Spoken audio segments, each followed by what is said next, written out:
जान लो, इल्म से है ना ये, तो इल्म हासिल कर लो इस चीज का, अन्नमा कि बेशक, गनिम तुम, जो भी गनीमत में हासिल हुआ है, जो तुमको गनीमत मिली। तो गनीमत क्या है?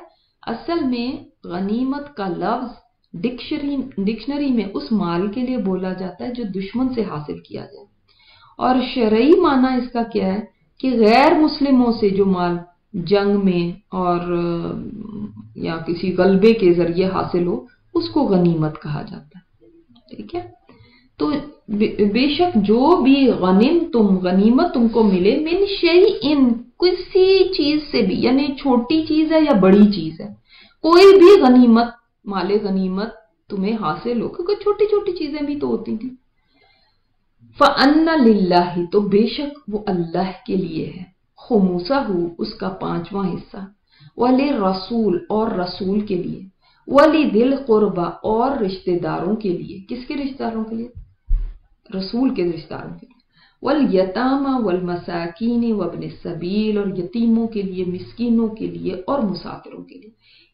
ये तुम्हें मानना है, इन कुंतुम आमनतुम बिल्लाह, अगर तुम ईमान रखते हो अल्लाह पर, नाजिल किया, अला अब्दीना, ऊपर अपने बंदे के, यौमल फुरकान, फैसले के दिन, यौमल तकल जमआन, जिस दिन दो जमातें मिली थी, यानी आपस में जंग हुई थी।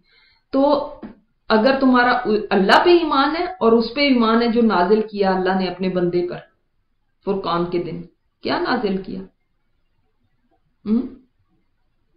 फुरकान, वैसे यौमुल फुरकान किसको कहते हैं? बदर को, क्योंकि बदर ने फैसला कर दिया, उस दिन फैसला हो गया क्या हक है और क्या बातिल है। बहुत बड़ा फैसला हो गया था, सच सामने आ गया था। तो बदर के दिन कौन सी चीज नाजिल हुई थी आप सल्लल्लाहु अलैहि वसल्लम पे? अब्द, बंदा। कौन बंदा? नबी अलैहिस्सलातु वस्सलाम। तो हर एक चीज का ना पता होना चाहिए किस चीज के ऊपर बात हो रही है। अला अब्दी ना, ये ना हो कि मैं बोलती जाऊं और आपको ना समझ आए। हमने अपने बंदे पे नाजिल किया, यानी नबी अलैहिस्सलातु वस्सलाम पे फुरकान के दिन नाजिल किया, जिस दिन दो जमातें मिली थी। तो वही नहीं, इससे मुराद कुरान नहीं मुराद है, इसलिए कि कुरान तो 15 साल हो चुके थे उतरते हुए, 13 साल मक्का में, और फिर 17 रमजान 2 हिजरी को बदर हुई थी। तो ये यहाँ पे मुराद है फरिश्ते, के फरिश्ते उस दिन नाजिल हुए थे, उस दिन की खसूसियत है ये। और फरिश्ते नजर नहीं आए थे किसी को, मगर अल्लाह ताला की तरफ से ये खुशखबरी आ गई थी। हाँ, मगर कई मुसलमानों ने दिखी भी, ऐसे अपने सामने चीजें होती भी कि पता चल रहा था कि कोई और है यहाँ पे जो ये काम कर रहा है। तो वल्लाहु अला कुल्ली शैइन कदीर, अल्लाह ताला हर चीज पर कुदरत रखने वाला है। अब इसको थोड़ा सा आप समझ लें कि अल्लाह और उसके रसूल के लिए, और इन यानी ये 5 का जिक्र आया है, अल्लाह, उसका रसूल, ज़िल कुर्बा, यतामा, मसाकीन और इब्न सब। तो अल्लाह ताला की बात तो वैसे एक आई है, हर चीज ही अल्लाह की है। ठीक है, हर चीज ही अल्लाह की है, लेकिन जो भी चीज है वो अल्लाह ही की है, और ये हैं जिनमें तकसीम होगा ये माल, 1/5 तकसीम होगा रसूल के लिए, ज़िल कुर्बा, यतामा, मसाकीन और इब्न सबील के लिए। इसमें रसूल के लिए कि दे दिया जाएगा असल में ये हिस्सा, और उसके बाद वो तकसीम करेंगे आगे इन लोगों में। आप सल्लल्लाहु अलैहि वसल्लम ने फरमाया, ये गनाइम तुम्हारे ही लिए हैं, इनमें मेरी जात का कोई हिस्सा नहीं है सिवाय खुमुस के, और ये खुमुस भी तुम्हारी मसलहतों में खर्च होता है, यानी तुम्हारे फायदे के लिए खर्च होता है, तुम्हारी मिस्कीनों गरीबों के लिए खर्च होता है। तो जब हम कहते हैं लिल्लाही, और फिर हम ये देखते हैं अल्लाह ताला को तो जरूरत नहीं किसी भी माल की, रसूल है, ये वाला हिस्सा कैसे तकसीम हुआ, तो इसके बारे में 3 राय हैं। एक राय ये है कि ये हिस्सा खत्म हो गया, अब आप सल्लल्लाहु अलैहि वसल्लम नहीं है तो फिर बस खत्म, दूसरी राय ये है कि जो खलीफा वक्त है उसको ये हिस्सा जाएगा। तीसरी राय ये है कि ये खानदान नबूवत में जो फुकरा मसाकीन है उन पर खर्च होगा, और खुलाफाए राशिदीन ने ऐसा ही किया। सिर्फ लफ्ज कहने से नहीं आ जाता, हाँ अल्लाह का ही है सारा कुछ, लेकिन प्रैक्टिकल लाइफ में क्या कभी अल्लाह का समझा है? अपना ही समझते हैं, कहते हैं मेरी चीज है, मेरी मर्जी है। जब आप अपनी चीज समझते हैं तो कहते हैं ना मेरी मर्जी है। अगर अल्लाह की चीज समझेंगे कि ये अल्लाह की है तो अल्लाह ही की मर्जी से खर्च करेंगे। जब शॉपिंग करने लगते हैं कभी सोचा कि ये अल्लाह ही के दिए में माल है? तो सब कुछ अल्लाह का है, तो फैसले भी उसके ही होंगे। फिर जितने भी हमारे जो मसले हैं ना मानने में, वो इसलिए होते हैं कि हमारा ईमान कमजोर होता है।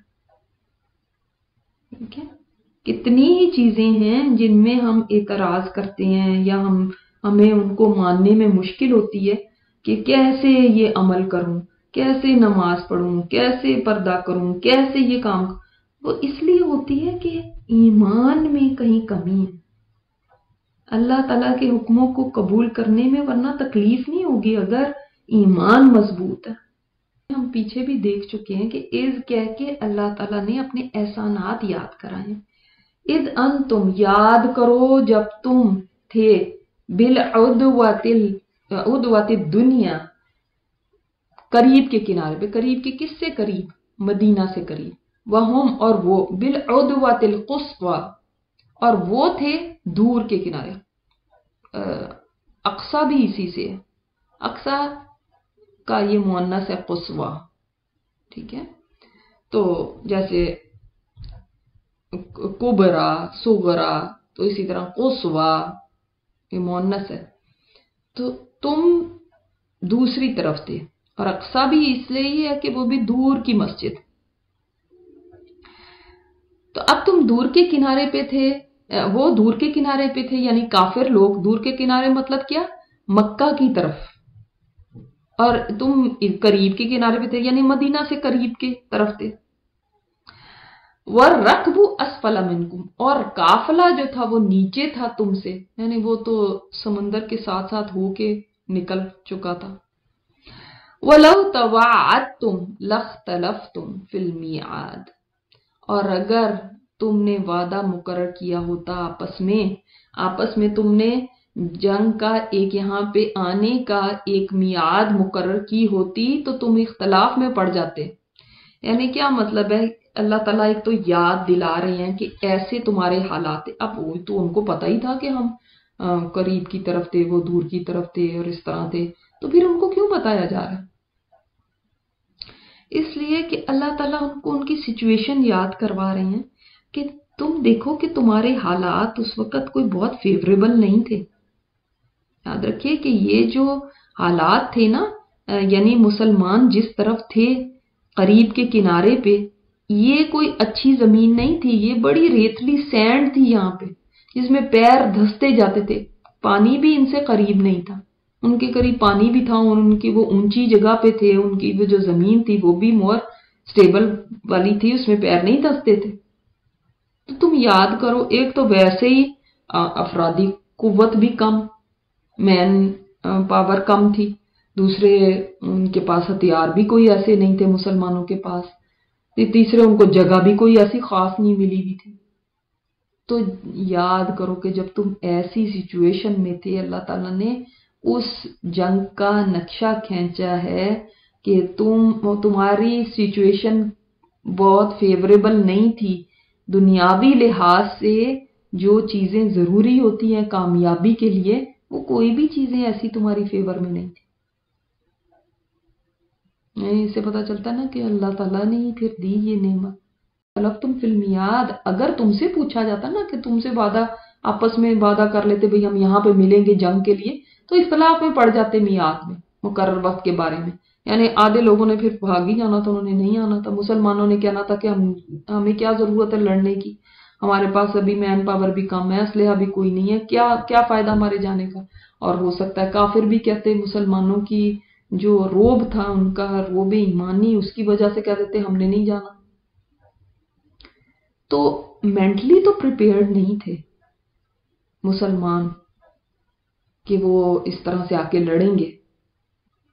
تو اسی لیے اللہ تعالیٰ بتا رہے ہیں نا کہ تمہارے اوپر اگر چھوڑ دیا جاتا تو تم تو اختلاف میں پڑ جاتے، آنا ہی نہیں تھا تم نے، اس لیے کہ تم تو جنگ کے لیے تیار نہیں تھے. لیکن تاکہ پورا کر دے اللہ اس کام کو جو ہو کے رہنے والا. یعنی اللہ تعالیٰ جب کسی کام کا فیصلہ کر لے نا تو وہ ہو کے ہی رہتا ہے. پھر اللہ تعالیٰ ایسے اسباب بنا دیتا ہے، ایسے حالات بنا دیتا ہے کہ وہ کام اسی طرف چل پڑتا ہے. تو اللہ تعالیٰ نے یہاں پہ بھی ایسی سچویشن بنا دی کہ انہوں نے نہ سوچا تھا کہ اس طرح ہمارا آمنا سامنا اتنے بڑے لشکر سے ہو جائے گا. کافروں نے نہ کبھی سوچا تھا کہ ہم ایسے کے ساتھ ہمیں جنگ کرنی پڑ جائے گی. وہ تو چلے تھے وہاں سے قافلے کو بچانے کے لیے. راستے میں ہاں ان کو اطلاع مل گئی تھی، تب بھی ان کو یہ تھا کہ ہم ذرا فخر غرور کریں گے، ہم ایسے کریں گے اور ذرا سارے عرب میں کو پتا چلے کہ ہم آئے ہیں اور کوئی ہمارے مقابلے پہ نہیں آیا. ان کو تھوڑی پتا تھا کہ ہمارے مارے جائیں گے لوگ، ہم ہار جائیں گے، ہماری کتنی ذلت ہوگی. لیکن اللہ تعالیٰ ایسے حالات تیار کر دیتا ہے کیونکہ اللہ تعالیٰ نے پورا کرنا ہے اس کام کو جو ہونے والا ہے. اللہ تعالیٰ کی جو چاہت ہے وہی پوری ہوتی ہے. اس کے بعد جب حق اور باطل الگ الگ ہو جائیں، چھانٹ دیے جائیں، اس کے بعد بھی اگر کوئی کفر اختیار کرتا ہے، کفر کو چوز کرتا ہے، تو یہ ہلاکت ہے نا. تو ٹھیک ہے، جس نے ہلاک ہونا ہے تو پھر وہ دلیل کے ساتھ ہلاک ہو. اس کو پتا ہی ہوگا کہ میں ہلاکت کی طرف جا رہا ہوں. اس کو کیوں نظر آ رہا ہے نا کہ سامنے کیا ہے، حق کیا ہے. وہ پھر بھی چوز کرتا ہے اپنے لیے کفر کا راستہ، تو پھر ہلاکت ہے. وَيَحْيَى مَنْ حَيَّ عَنْ بَيِّنَةٍ، اور جو زندہ رہے وہ بھی زندہ رہے دلیل کے ساتھ. اس کو بھی پتا ہو کہ ہاں میں حق پہ ہی ہوں، اس کو بھی ذرا ڈاؤٹ نہ آئے. اور یہ یحییٰ زندہ رہنا کیا ہے؟ ایمان. یعنی جو ایمان پہ رہے، جو اسلام لائے، وہ بھی ٹھوک بجا کے بول سکے کہ میں حق پہ ہوں. ٹھیک ہے، وہ بھی نشانی دیکھ کے ایمان لائے.